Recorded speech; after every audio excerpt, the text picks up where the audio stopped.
물가 얘기 좀 해드릴게요. 물가도 굉장히 중요한 요소이기 때문에 물가에 대한 얘기를 하면서 이 물가가 그 부동산에 영향을 어떻게 미치는가에 대한 것들도 좀 이해를 하실 수 있는 부분들이 있어서 그 얘기를 잠깐 해드릴게요. 지금 물가가 계속 올라가면서 가장 크게 물가 상승을 견인 요인하고 있는 것들이 뭐냐면요. 에너지예요. 그러니까 석유를 비롯한 에너지원들에 대한 것들. 두 번째가 뭐냐면 곡물이에요. 그러니까 러시아고 그래서 에너지원과 곡물을 비롯한 식량들의 이것들이 물가를 계속 끌어올리고 있고요. 이것 때문에 이제 두 번째 파생효과로 나오고 있는 것들이 뭐냐면 공공재요금. 우리나라는 공공재요금이라 그러면 가스비니, 전기니 이런 부분들이 계속 지금 가격이 올라가고 있고 여기에 또 한 가지가 뭐가 포함되냐면요. 주거비용이에요. 주거비용들이 다 올라가게 될 수밖에 없어요.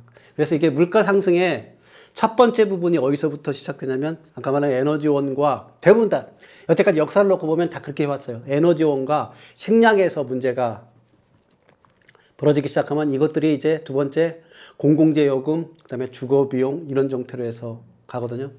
근데 이 주거비용이 올라가는데 또 하나 결정적인 요인을 작동하는 게 뭐냐면요.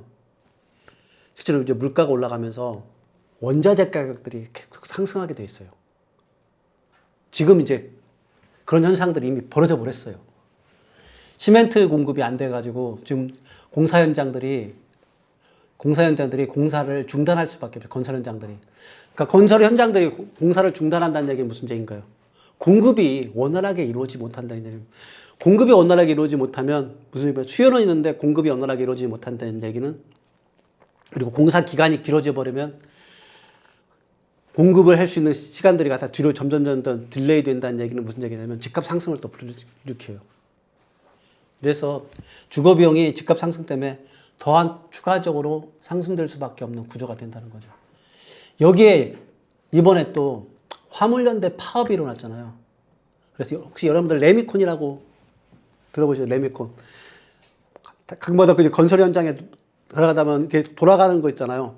큰 통이 돌아가고 있는 게 레미콘이 뭐냐면 시멘트를 갖다 혼합하는 거예요. 이 레미콘들이 다 지금 멈춰져 있는 거예요.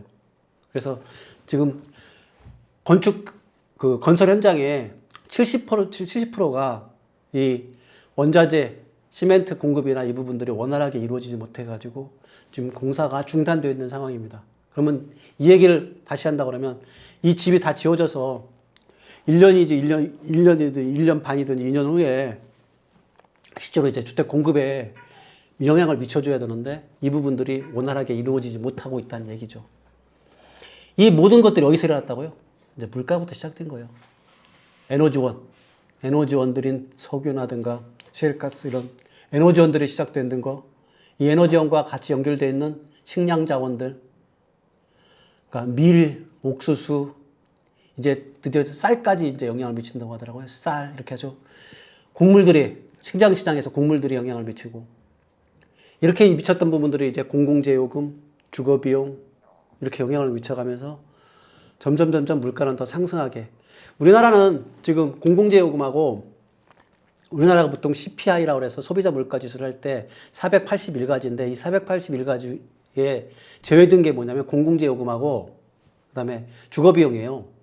그러면 공공재요금과 주거비용이 더 합산된다고 그러면 현재 우리나라 5%라고 5% 물가 상승률이 일어나고 있는데 5%가 아니라 7%까지도 내다볼 수 있어요. 지금 미국이 8%가 넘어간다는 때문에 지금 난리가 나 있는 상황이기 때문에 우리나라도 아마 그렇게까지 올라갈 거예요. 우리나라가 좀 5%에 낮게 보이는 이유는 딱 하나 때문에요. 아까 말한 대로 주거비용하고 공공재요금에 대한 것들을 그 정부가 의도적으로 막아놨기 때문에 그렇게 현상들이 보여지기 때문에 그런 거고요. 그게 아니라 물가 부분에 대한 것들은 위기가 굉장히 심각합니다.